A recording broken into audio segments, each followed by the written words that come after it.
Great. Hi, everybody. Come on in, get settled. Just letting everybody in, making sure everybody gets in okay.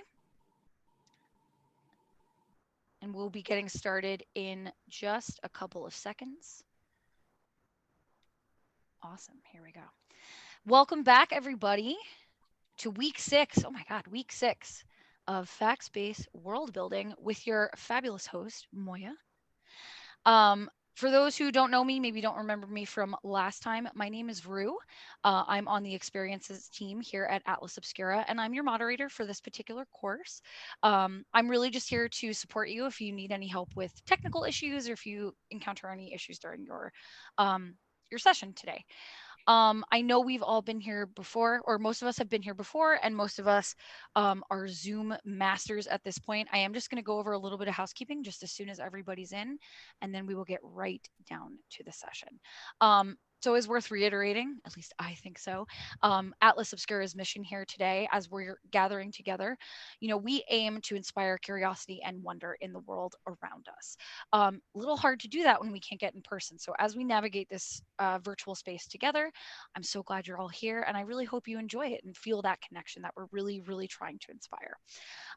If you enjoy this session, want to check out other stuff, highly recommend you go to atlasobscura.com or follow our hashtag AO Experiences to find more cool stuff like this, whether it is full classes, just one-day events, whatever you fancy.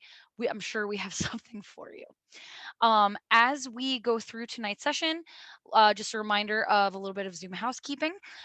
You're probably going to want to watch this particular lecture on speaker view so you can see Moya and not be distracted by any background noise should anything pop up. To do that, all you have to do is toggle the view at the top of your screen from gallery to speaker view. We also record this session in speaker view. This is for internal purposes, but also to make sure that people who couldn't make the live class today will have access to the recording throughout the week. If you are feeling a little scared about potentially having your face in that recording, just make sure that your camera is toggled off. We would love to see your face. I'm sure Moya would love to see your face. But if you're uncomfortable at all, go ahead and toggle it off on the bottom of your screen by hitting stop video. Lastly, this is a very interactive class. We love to hear your thoughts and opinions. I know you guys are amazing at answering each other's questions, so go ahead and keep utilizing that chat feature. If you have any problems with it or you're finding any sort of technical issues, let me know and I'll help. While you're there as well, just be cool in the chat. We're really cool people for being here. We're cool world builders, learning lots of stuff. If for any reason this becomes disrespectful or unsafe space for anyone, just know that you may be ejected without warning. Hasn't happened yet. Don't think it's going to happen here. Other than that, I think that's everything I need to tell you guys. One last thing, if the chat becomes distracting for you, it happens. Go ahead and go to your preferences, find chat settings, and turn off push notifications, and it'll just be you and Moya, no notifications popping up. That said, I think that's all I got. So Moya, why don't you take it away and let's dive into week 6. All right. Hello, everyone. Welcome to week 6. We're going to be talking about building folklore and mythology and religion. I've been so looking forward to this week for the entire course. I love all of your answers. Some of them I've never even heard of, which makes me really happy. Nidhogg, I've never heard of. Balkis, I've never heard of. Yeah, so this is a really great list here. I'm going to look some of these people up afterwards. I want to start with a little exercise of symbols. So write in the chat what this symbol means to you. When you see this, what do you think? Heart, love, caring. Amy coming in with the Roman birth control. Yeah, getting at the root of why we use this shape to signify love. All right, what about this one? Wealth, money, dollar bills. All right, specifically US dollars. All right, but like remember that this symbol, it means money, but what does money mean to you? Because we can go one step further, right? So what does money, status, value, freedom? Yeah, money can mean stability, security, power, survival. Exactly. So think of that. Some symbols have direct meanings, but then they also have meaning beyond that. What about this symbol? What do you think when you see this? Boy Scouts. All right. Saints, France, New Orleans. Yeah, it's the fleur-de-lis, which is a symbol that a lot of different people have adopted as their own. So different people can see this same symbol and different concepts, different ideas will be conjured for them. So this is another weird and interesting thing about symbols, that they can have multiple meanings and that different people can have very strong opinions about what those meanings are. What about this? What do you think of when you see this?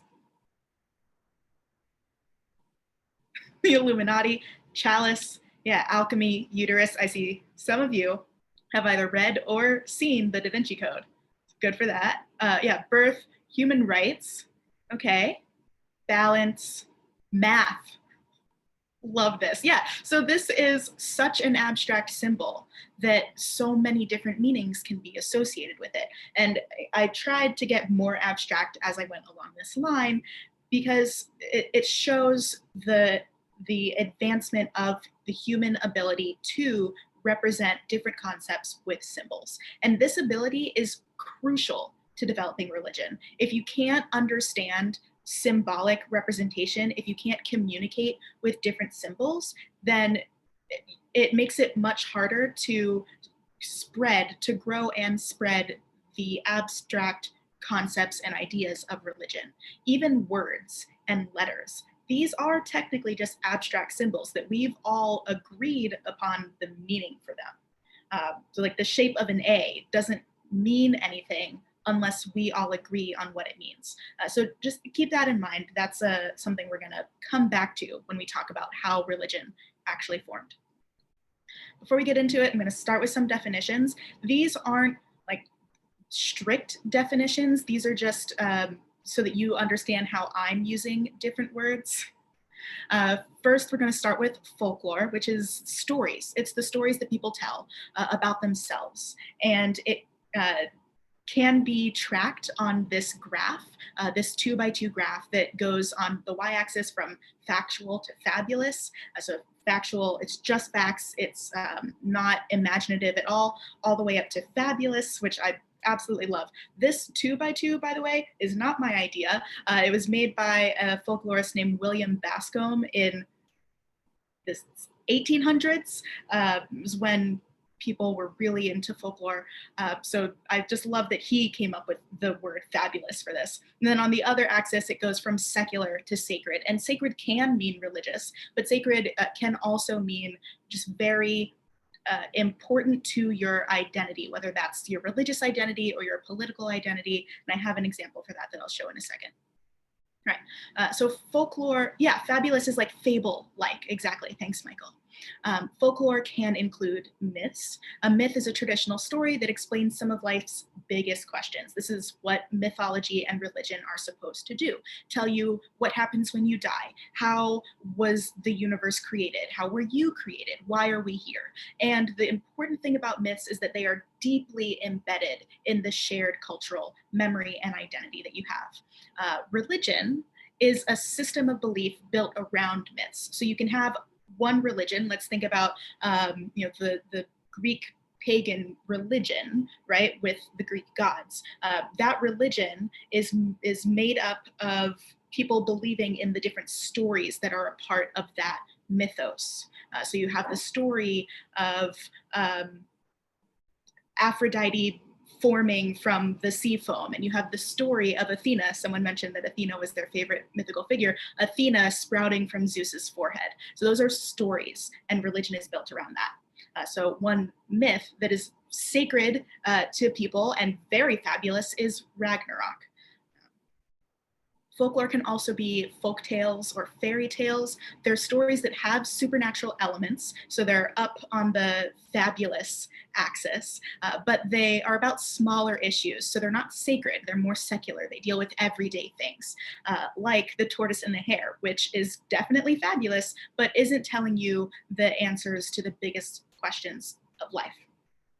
And then you have history, which is part of folklore. We talk about our history, we tell stories about our history. History is factual and it's not sacred, but there are some historical myths. So these are things that maybe they happened, maybe they didn't, maybe the historical myth that we tell is just an exaggerated version of the truth. Either way, the reason this is separate from history is because these stories are important to our identity. So, for example, George Washington cutting down the cherry tree is important to our identity as a nation. It gets at the fundamental ideals of America.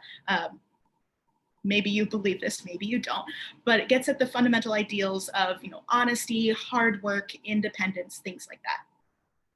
And then you have legends, and legends kind of exist in the middle of this 2x2.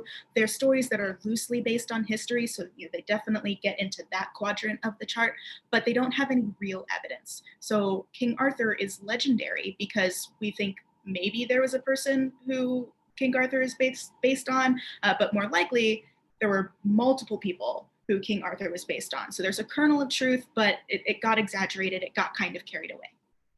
If you don't find these definitions helpful, you don't have to worry about that. But I wanted to show you the different things that are underneath the umbrella of folklore so that you can figure out what parts of folklore you should make sure you hit.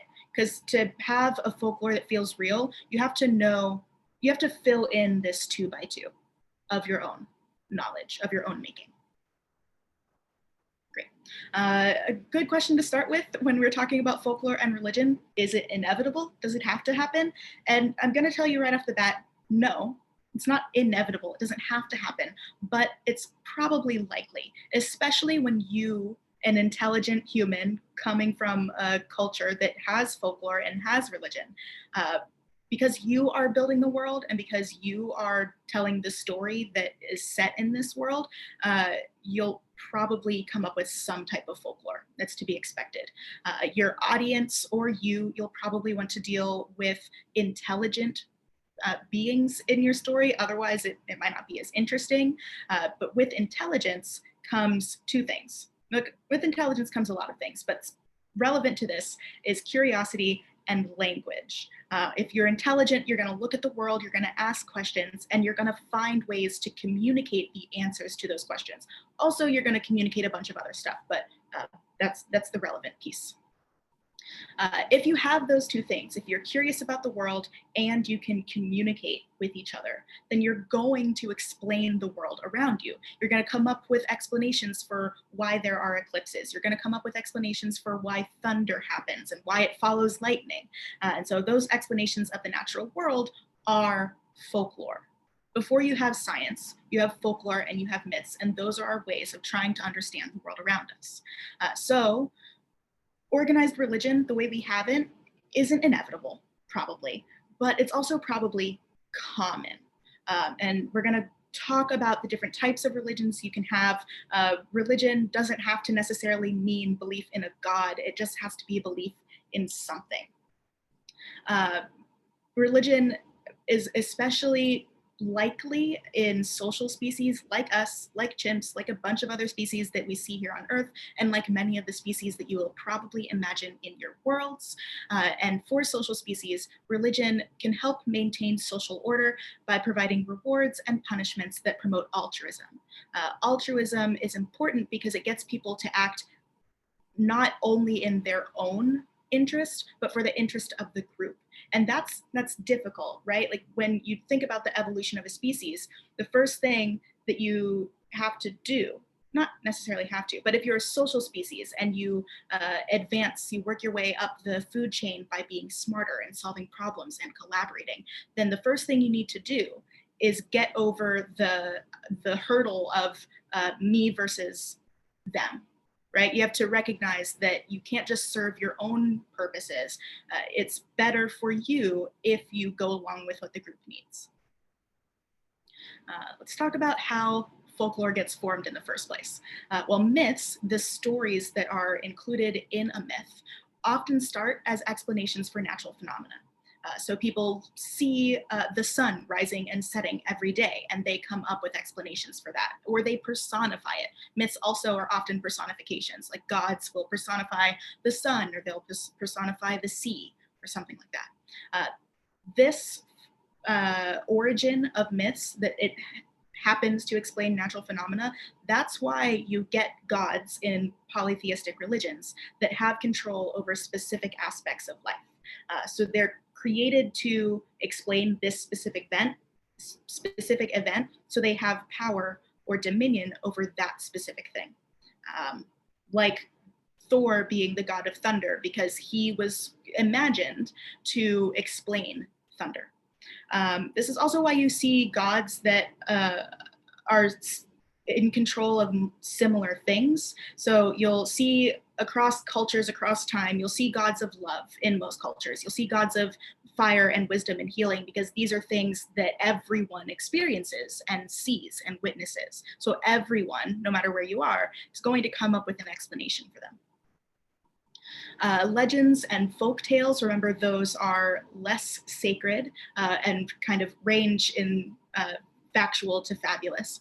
These stories often have a kernel of truth that gets exaggerated. So the labors of Hercules, the 12 labors of Hercules, are a great example of this. First of all, Hercules, as a legendary figure, probably wasn't just one person, but was probably an amalgamation of a bunch of different people who did totally mundane but still impressive things. And the way legend making and myth making works is that you see a mundane activity and over time it gets exaggerated or it gets magicified. It's a word now. It gets magicified. So this link will take you to a story or a passage from Bulfinch's mythology that talks about one of the labors of Hercules. I think it was something about slaying a snake or a hydra. I don't remember which one, but it talks about how that story probably originated as a person who dammed up a river that was about to flood a city, a nearby city. And so legends are like true things that get blown up. If you have a tradition of oral storytelling, how many of you have played telephone, actually? Yeah, yes. Yeah, so if you have a tradition of oral storytelling, that's just telephone, but on steroids, because it's on much larger scales. And it's not just, in telephone, you're specifically supposed to tell the next person what you think you heard. But in oral storytelling, people will leave out parts of stories that they forgot. People will leave out parts of stories that they just don't want to say because it makes them uncomfortable or they don't like that part of the story. People will insert new parts to the story that they think will teach a lesson that their audience needs to hear in that moment, in that space. So oral storytelling means that these stories, they get changed over time. And that doesn't mean that there's one true version of the story. One of the things they drilled into my head when I was taking my folklore classes was that there is no like original version of a myth or a story. All of them are equally valid. You'll see stories that seem similar in different cultures. So in Christianity, in Maori religion, in Greek mythology, you see creation myths that all have to do with two beings needing to be separated. And if they come back together, then the world will end. So these are stories that have similar components from totally different parts of the world. It's possible that they have a common story ancestor and you can actually trace back, like in biology, in those gene trees of different species, you can trace back to their most recent common story ancestor, or it's totally possible that they arose independently and people came up with them on their own without talking to each other. Okay, I'm gonna look at the chat now, see if I'm missing any questions. We had a quick question come in that was answered by a couple people, but great.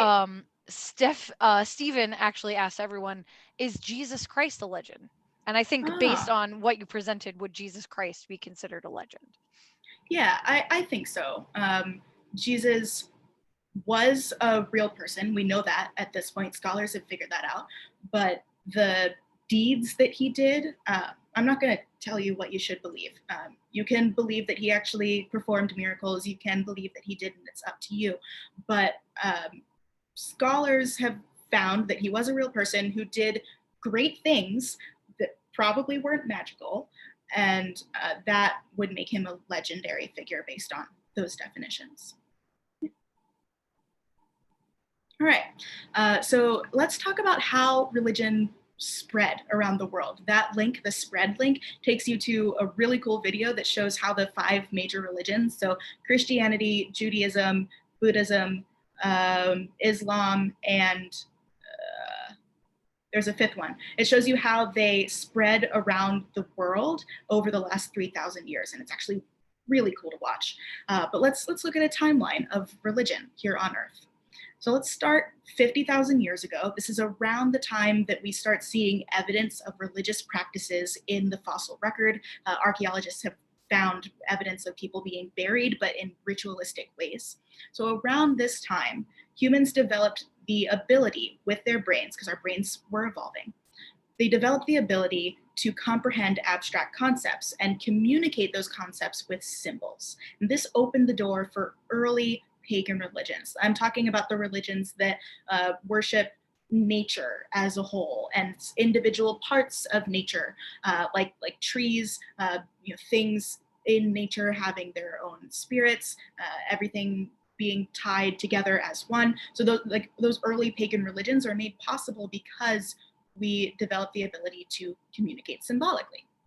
And then 40,000 years later, you'll see that the jumps in time get smaller and smaller and smaller. 40,000 years later, around the time that we developed agriculture, humans started forming settlements. Because if you're going to have agriculture, you need to be near your crops so that you can know when to farm them, when to reap them.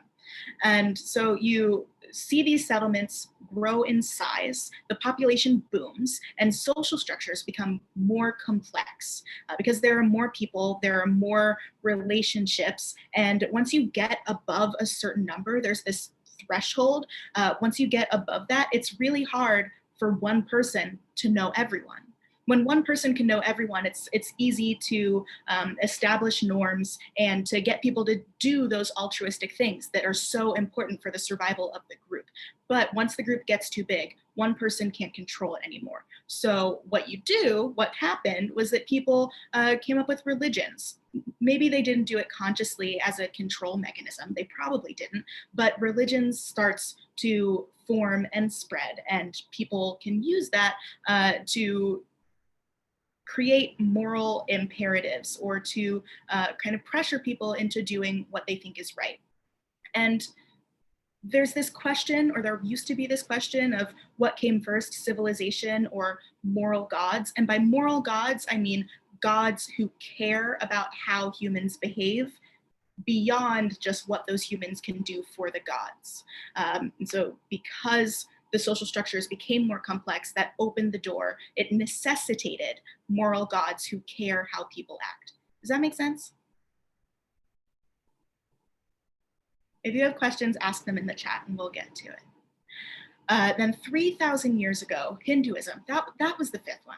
Hinduism emerges in the Indus River Valley as one of the first moral religions, and it spread really quickly. And then different religions formed with different prophets spreading their messages of their God. And for a long time, religion ruled. Religion informed laws if they didn't create the laws entirely. It informed how people behaved. It was so important that not having a religion, being an atheist, was illegal for a long time. And it wasn't until 300 years ago, which is a tiny blip on the universal timeline, or even the human timeline. 300 years ago, the Enlightenment in Europe promotes skepticism and free thought, and it paved the way for legal atheism. It wasn't legal. Atheism wasn't legal 300 years ago, but that moment set in motion the events that led to atheism not being illegal. But there are a few things that people asked about in the Google Classroom, cultural aspects of religion, and here's a collection of what people asked about. If you want to know, if you have like other things that you want to know, you can put that in Google Classroom, or you can put it in the chat. So I'm going to go through these one by one, starting with holidays and festivals, which I think is the biggest way that religion and culture interact. Happy almost Thanksgiving, by the way. I hope whatever you do, you get a lot of tasty food. So holidays and festivals commemorate events, either good or bad, and also movements, but this is kind of recent. So cyclical events, things that happen periodically, either once a year or once every 10 years or whatever. They happen on a cyclical time scale, like solstices and equinoxes, often get their own holidays devoted to them, again, because myths and religions often or like they started off as explanations of the natural world. So if in the natural world you have this cyclical event, you're going to regard that as noteworthy, and you're probably going to want to celebrate it when it comes around. There are also unique events that get their own holidays, like Passover, or events that are really important to identity groups. 4th of July is another example of a holiday that the US has that's not religious, but it commemorates a unique event. And then you have holidays that celebrate movements, so Labor Day or Earth Day. Even Martin Luther King Jr. Day is kind of a movement holiday. A lot of the major Western holidays, at least, like Christmas or Halloween or Easter, were adopted from pagan holidays. And so that link will take you to a description of some of the bigger pagan holidays that we still celebrate. Saturnalia is a good one. And these holidays celebrated the changing seasons and their effects on humans' life. The changing seasons, the changing of the seasons is one of the most consequential natural events that we see all the time, that we experience every year. And so you best believe that we made holidays about them. Yeah, Yule, Samhain, exactly. On to food. Religion can dictate both when and what you eat. So many religions encourage fasting in different ways and for different reasons. So this link will take you to an article about fasting in different religions, but they all have their own reasons for it. Even within one religion, you can have multiple fasting holidays, and on those different holidays, you fast for different reasons. So just think about that. Religions can dictate what you eat with dietary restrictions, and those can stem from beliefs and values or safety. I mean, maybe they didn't necessarily have science the way we have it 2,000 or 3,000 years ago, but they could still make observations of the world around them and then perform experiments to know what was safe. So for safety, in Judaism, animals that died of natural causes aren't kosher, so you can't eat them. And that's because if an animal died of natural causes and you just found it, you have no idea how long it's been there. It could be riddled with bacteria and disease, so it's safe not to eat that. But these dietary restrictions can also come from beliefs and values. So for example, in Hinduism, cows are sacred, so you don't eat beef. That's like, if you think something's sacred, you're not going to want to kill it and eat it. So that's how food can work. And I'm just giving you like the brief, most surface level information on all of these. I'm sorry. For funerary practices, dead bodies are bad for communities. They attract predators, they smell bad, they breed disease. And so even before humans developed religion, they were disposing of their dead bodies. Going back 100,000 years, archaeologists see evidence of people putting their dead in caves far away from their settlements, or burying them without ritual, without religion. But once we developed religion, we still have this issue. We just put more ceremony on top of it. So religious views of the afterlife will absolutely influence how you treat your dead. In ancient Egypt, they believed that you could take stuff with you to the afterlife. So that led to the practice of putting a lot of currency, a lot of money in the tombs of dead people, putting slaves in with the tombs of dead pharaohs, putting symbolic representations of animals and other things that you might want to take with you to the afterlife. So if you believe that you can take stuff with you, you're going to bury people with a lot of stuff. If you believe that you can't take anything with you, you're not going to have a burial practice that revolves around including physical objects. So think about when you're building a world, when you're imagining a culture or creating a culture, think about what they believe about the afterlife, because that will inform these rituals. The most common funerary practice is to bury your dead, but cremation is pretty close behind. Cannibalism is a thing that has happened and continues to happen. It happens in the animal kingdom. Mice eat their babies. Lots of animals eat their babies, and so that's an option you have. People can be sacrificed. There are lots of options you have when you're trying to figure out what to do with dead bodies, and you can get pretty creative with it. So I'm excited to see what some of you do. Moya, we're getting tons of questions as you go through. I just Ooh, wanted to point out yay. one comment from Chantal. Yeah. Death nerd here. Hello, fellow death nerd. Dead bodies don't actually breed diseases. Most diseases people Oh. have die with the body. So most dead bodies are very safe to have around, I'll bet smelly, like you said. I Thank just you, wanted Chantal. to share that. Oh yeah, that's really useful. I will take that out of the presentation. I guess when I said like breed disease, what I meant was, like the disease is there, and it's best not to have around. All right, so for dress, religions can dictate what everyone wears, or it can dictate what the religious elite wear, and they can have dress codes that can enforce religious values like modesty. You see a lot of different religious dress codes that value modesty and tell people to like cover up.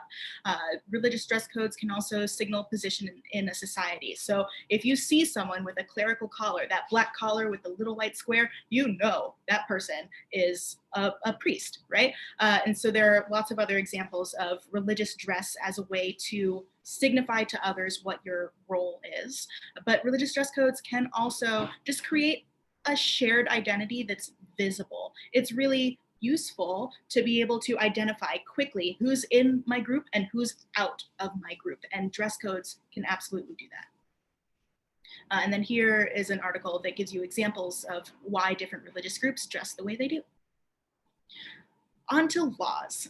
Throughout history, laws and religion have had different amounts of connectivity. We are supposed to have separation of church and state, but if you look at the laws we have, a lot of them do come from religious laws and religious teaching. Like, don't kill people, don't steal other people's stuff, donate to the poor, give alms. And so, is there anything else I want to say about that? I want you to take a moment to think about what laws you assume are given. So what laws do you assume have to exist in a society? Or what laws do you assume all societies would automatically have? Killing is a big one, yeah, especially for social creatures. Good point, Ashley. So not all of these laws and religious tenets that most cultures in our world have are going to apply to other worlds and other species that you create. Just like keep that in mind when you're, I just don't want you to fall into the trap of doing something because you assume it has to be the case because it's the case here. And time allocation. So I don't have any information here, just questions that you should ask yourself. How often are people expected to actually actively observe their religion? How often are they expected to pray? How often are they expected to go to church or temple or to a service? How often are they expected to think about their religion? Are there days when certain activities are off limits? For example, there's no work on Shabbat, on Saturdays. Are there days or are there jobs and activities that are always off limits? Do you have, yeah, there are definitely examples of that here on Earth religion. Jainism, I think I mentioned last week too, has a tenet of not harming other beings. And so I imagine it would probably be pretty difficult for someone who practices Jainism to be an assassin or like a butcher, or a farmer who works on a I really don't know enough about jobs here on Earth. I should fix that. But yeah, ask yourself these questions when you're trying to create your religions. An exterminator. Thank you, Ian. Yes. All right, on to the functions of folklore. It exists. It's not inevitable, but it's common. What does it do? Why do we use it? Aside from the fact that we always have? Well, one big reason that we have folklore, and when I say folklore, I mean all of those things, mythology, religion, folk tales, legends. We have folklore to educate so that the next generation can know about the natural world, what foods are safe to eat, what rivers will and won't flood, what place on the earth is best for viewing the alignment of the stars and planets that you think is significant, right? So folklore will pass that information on. Folklore can also educate about social norms and values. A lot of the Grimm fairy tales, for example, do this. They tell stories, and you tell your children those stories so that they don't stray from the beaten path, or so they don't eat candy off a stranger's house. And so that if they do get lost in the woods, they know to leave breadcrumbs behind so that they can make their way home. And so these stories are used to educate. They're also used to entertain and provide hope. So we tell stories about heroes like Jason and the Argonauts, or Hercules, or other heroes from mythology that isn't Greek. I just can't think of it right now. But we tell stories about heroes to make us feel good about ourselves, so that we can have hope that, maybe it's not us saving the world, but someone will save the world, or someone will make things better. And that's entertainment, and it's just raising hope. Oh, what's it called? Boosting morale is good for the whole community. Folklore can be used to justify cultural rituals and establish shared identity, and exercise social control, all of this stuff that we talked about before. And I want you to remember that folklore, it can be used for all of these things, but it's not inherently good or bad, just like the magic that is often included in a lot of these folklore stories. All right, this is just a list of areas of folklore that I think you should explore and flesh out if you're trying to build your own folklore. Creation, origin, cosmology stories. So how did we get here? How was the universe created? Actually, my favorite myths are creation myths. I think it's really fun to actually compare it to the Big Bang Theory, see who got close to scientifically accurate.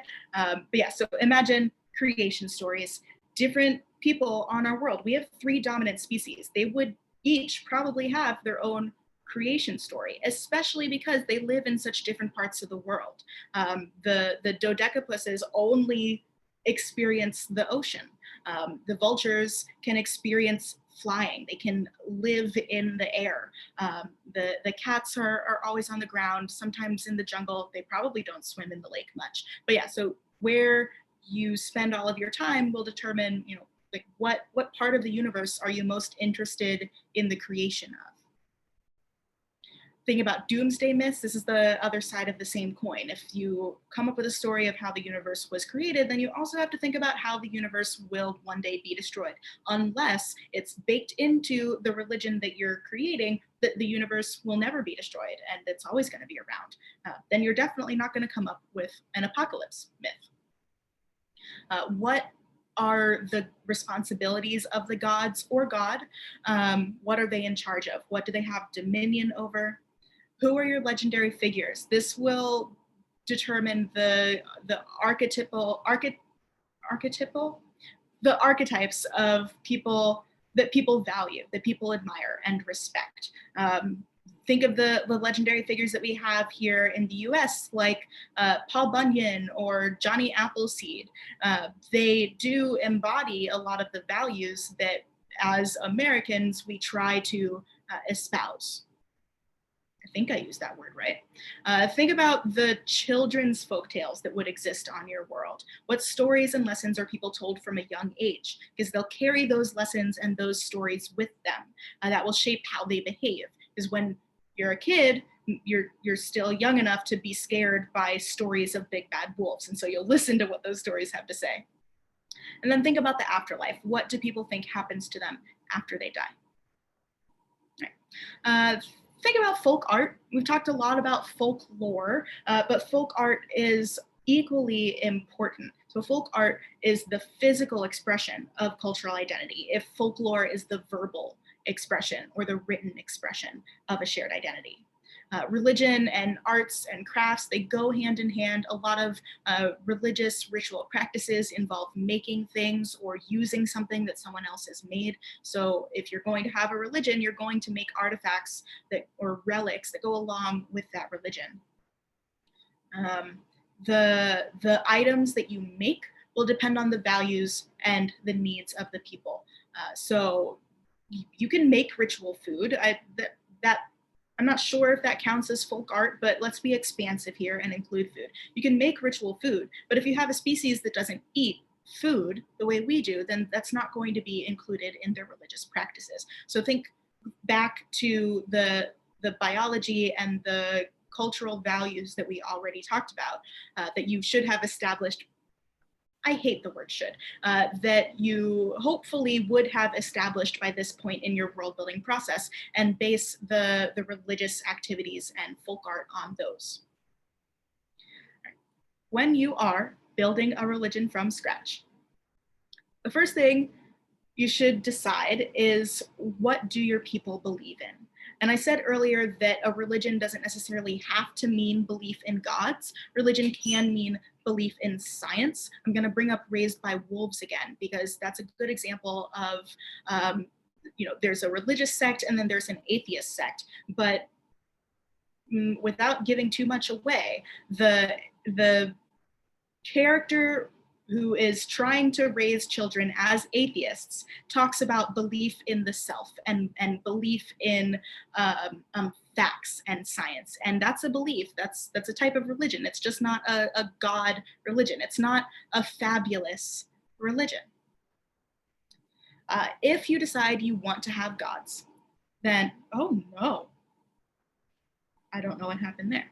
If you decide you want to have gods, decide between monotheism and polytheism. When I showed this slide to my partner yesterday, he asked, is that a true dichotomy? Like, are those the only options? And no, it's probably not the only option. So you can believe in no gods, you can believe in one God, and you can believe in many gods. But in between those, there's nuance, right? So a lot of people ask, is Hinduism polytheism? Because there are multiple Hindu gods. But if you read about Hinduism, you'll see that all of those different gods are different forms of one god. So is it polytheism? Is it monotheism, but with polyformism or polyshapeism? So there's nuance in between here. But basically, like, decide, do you want there to be one thing? Do you want there to be many things? And this will take you to a short article that talks about some of the pros and cons of each, depending on what type of society you want to work with. Once you decide how many gods you want, decide how they're worshipped. I went on a deep rabbit hole of divergent modes of religiosity, which talks about the different axes that you can try and use to plot the way that people will worship their gods.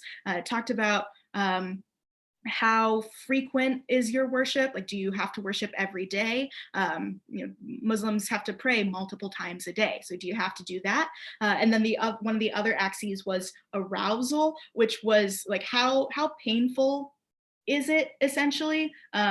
Thinking about having to fast, or having to hurt your body in some way, or having to do something that's really taxing and difficult. Those, like, figuring out where in that 2x2 your religion falls will get you a long way to figuring out what the values of this religion are. And then based on how you decide you want the people to worship your gods, there are some outcomes, some predictions about which religious worship practices will lead to different types of communities, or which worship practices are best for different types of communities. I don't want to use like normative or prescriptive language there, but it's an interesting article. So then you can create your holidays and festivals, and you can do that even if there aren't gods. You can have festivals that are about science, or are about belief in the self, or are about kindness. Because holidays and festivals, remember, they just celebrate events and movements. They don't necessarily celebrate God's actions, although they can. And remember, everything is connected. So religion will reflect a society's values, and culture will reflect society's values. But religion will also shape a society's values. So it's cyclical in a way that's either really frustrating or really satisfying, depending on how you want to look at it. I am going to stop here, and I'll send these slides out as a PDF so you have these questions to think about. Let me go. What's happening? Technology is not my friend today. I'm gonna send these out so you can have these questions to think about. Next week, we're gonna start talking about the history of science and technology, but now it's time to build our religion from scratch. So which of our three species do we want to start with? Actually, no, first I'll do questions. Are there any questions that I missed, Ruth? Quite a few. This has been the liveliest chat so far. You guys are hilarious. So just a couple quick ones. First, when we were talking about the cultural aspects of religion, Kim asked, Yeah. "What about music?" And I saw Ooh. this question asked a little bit more as we got to folklore and folk art, music, poetry, and literature as part of that cultural aspect. So, any thoughts on that? Yeah. Any thoughts on that? Well, for a long time, I'm going to focus on literature because I think there's this really interesting thing that happened in our history. For a long time, before we developed public education as a widespread right, really, that people had, most people were illiterate. We didn't have teachers unions, we didn't have educators going out teaching people how to read unless they were really wealthy and could afford to hire private tutors, or send their children to fancy universities. And so because so many people were illiterate, the I'm thinking mostly in like old England, and Christianity, the priesthood, like the priest class, would read things to people, or they would write letters for people, and they would read the Bible to people on Sundays when people came to worship. And so for a long time, and for a lot of people, that was the only literature that they had access to. And I don't know what all of the consequences are of that, but I think that that's probably not uncommon for a religious text before there's widespread literacy to be the only written word that people have access to. And so a lot of literature is tied to religion in that respect. For music, I don't think I have anything specific to say other than music can be important in a lot of different religious rituals. For sure. If your creatures can hear or if they can feel vibrations, right? Depending on their biology, music might not be a part of religious ceremonies. Great. Another quick one from Evan. Is eliminating one kind of food considered fasting, like having no meat on Fridays? Maybe. Could be. Yeah, it's selective fasting. But Okay. I think there are like priests and definitely at least a pope who is a better person to answer that question than I am. Okay, so moving on to this was a dual question actually. So we had Ashley and Carl kind of bring up the same point as we were talking about death rituals and funerary rituals. Don't elephants have rituals around death? To which Carl said, I wonder about elephants who show special attention to the bones of other elephants. So just talking a little bit about those different sort of rituals and how they already exist in things that are not human. So any thoughts on that?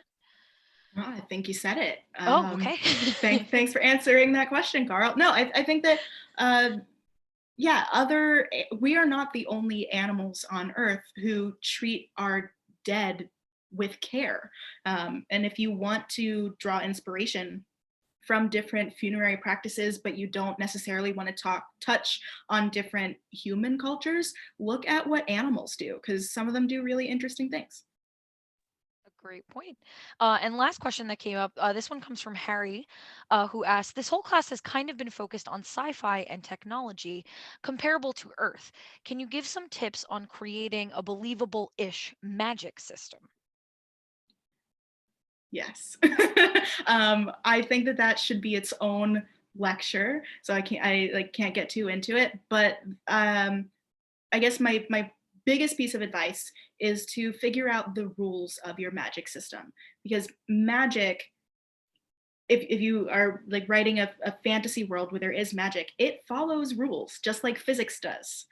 So figure out what the rules are, figure out how one acquires magic. Is it genetic? Is it something like a skill that you can learn? Figure out what the limits to your magic are.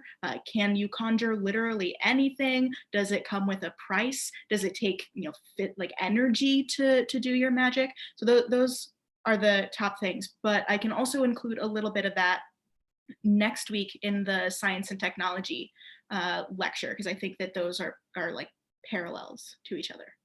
Awesome. Thank you, Moya. That's the questions I saw. If I missed anybody, please feel free to resend it and I'll let her know. But why don't you guys go ahead and build that religion? Okay, great. Before we start building out the world, religion, I have a book recommendation for you. It's by Richard Holloway. It's called A Little History of Religion, and it's actually pretty interesting. I am about this far through it right now, and it tells you, it starts with Hinduism, and then it plays a lot with time and goes back and forth a lot, but it has some really interesting facts in there, and that's my only book recommendation. So it's not giant. I do have some small books at home. All right, so yeah, let's start building out the world's religion. Which of our three species do we want to start with? The Dodecapus. All right, yeah, so that's what we'll start with. We didn't decide on their cultural values because we were focusing on I think Hexacat is the species name we landed on for them. Can someone confirm or deny that? Yeah, okay. So last time we focused on the culture of the Hexacat. We didn't build out the cultural values of the Dodecapus. So based on their biology and their environment, the fact that they're in the ocean, it's probably pretty harsh conditions under there. I would have, let's just say they really value family and they really value those close ties with other people. Someone saying they're strict monotheists. All right, we'll go with that. Towards the tides or ocean. Oh, you've already figured this out. I love that. They live in the water. Things that are hard, permanent, rocky. Okay. Someone suggested they could count the presence of sea god. Okay. Cool. So let's go with one God, and that God has control over the ocean, just like complete and total dominion over the ocean and what happens to the water, what happens in the water. If they are spending their entire lives under the water, because they're probably not close to the surface, they're probably pretty deep, then they might not know that there are moons. So I'm going to push back on the Dodecapus believing in a moon god, because they will like feel the sea moving, but I don't think they'd be able to see that it's a moon doing that. So let's say like a kind of a vague abstract sea god.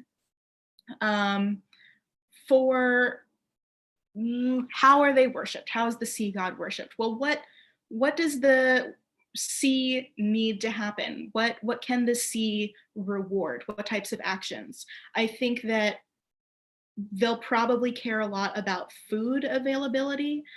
So the way that like worship and ritual, I didn't talk about this. The way that rituals often get started is that people will do things, they're going about their day doing things. Some of the things they do have negative consequences, and some of the things they do have positive consequences. And so they will continue to do things. They'll redo some of those same things that had positive and negative consequences. And after enough times, they'll stop doing the things that had negative consequences, and they'll continue doing the things that had positive consequences, even if it's not a direct causation. It's just a correlation.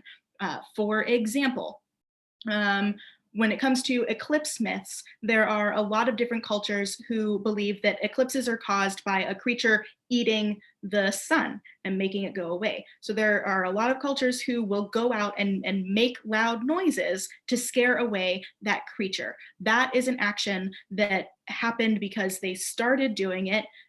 Maybe it had positive consequences, and so they kept doing it.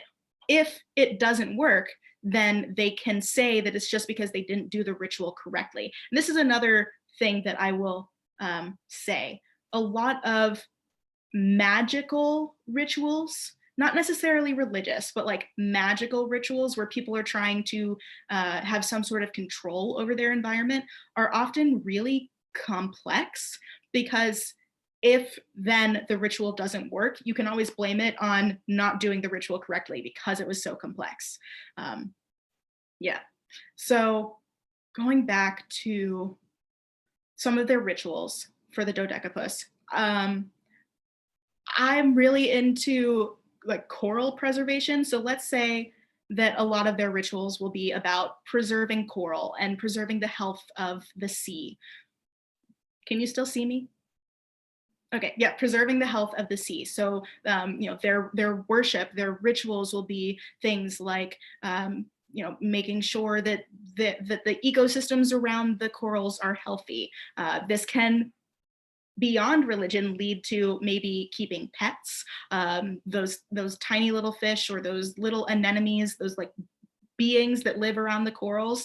If the dodecapuses spend enough time caring for them because of religion, if they eventually move on beyond religion, they'll continue caring for them because it's what they've always done. But then it'll be because they're pets and they think they're cute and they recognize that those beings need their help and their care. Just trying to monitor the chat here. Okay. There's a lot of really good ideas I flooding know. in very quickly. Yeah, I wish I could keep up with all of them. Let's come up with a holiday for the Dodecapus.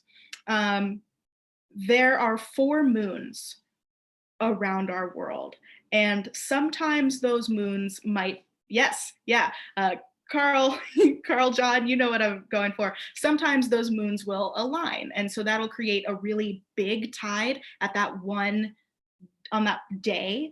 And so I imagine that that would be very noticeable and would be cause for a festival. So what would they do on that day? How would they celebrate the strong tide? The day when the world is highest? Hexacat sacrifices. Yeah, that's the time when they can actually go out and interact with land beings. Yeah, maybe they celebrate it by having competitions. There are a lot of ritual competitions to see who can swim up to the surface the fastest, because the surface is now higher or further away. Yeah, swimming up to tide pools.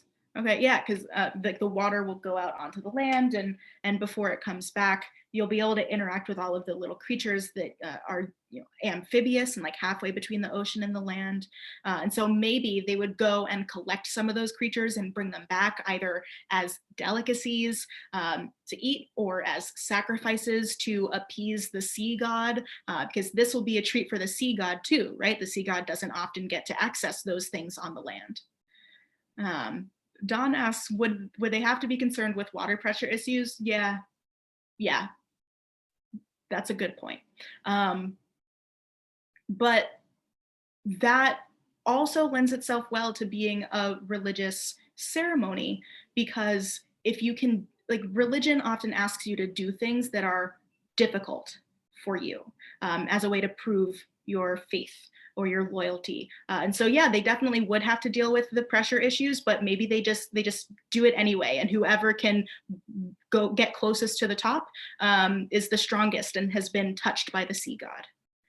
All right, so we're almost out of time, so I'm going to stop there.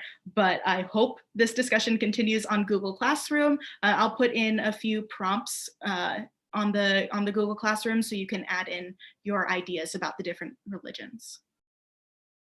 I'm actually about to put the link to the Google Classroom right in the chat. I did it in the beginning, always happy to do it at the end. I know most people are familiar and comfortable with it. But if you're not, go ahead, follow that link. It's pretty easy to set up and get in. If you have any questions, you can contact Moya, or you can contact our team at Atlas Obscura, just experiences at atlasobscura.com. We are unfortunately done for tonight, but we will see you all here. Same Zoom link, same bat time, same bat Yeah. channel. Have a great rest of your week, everyone. And I'll echo Moya. Happy almost Thanksgiving. We'll wish you a really almost Thanksgiving next week. But for now, have a great night, guys. Take care. Yeah. Bye, everyone.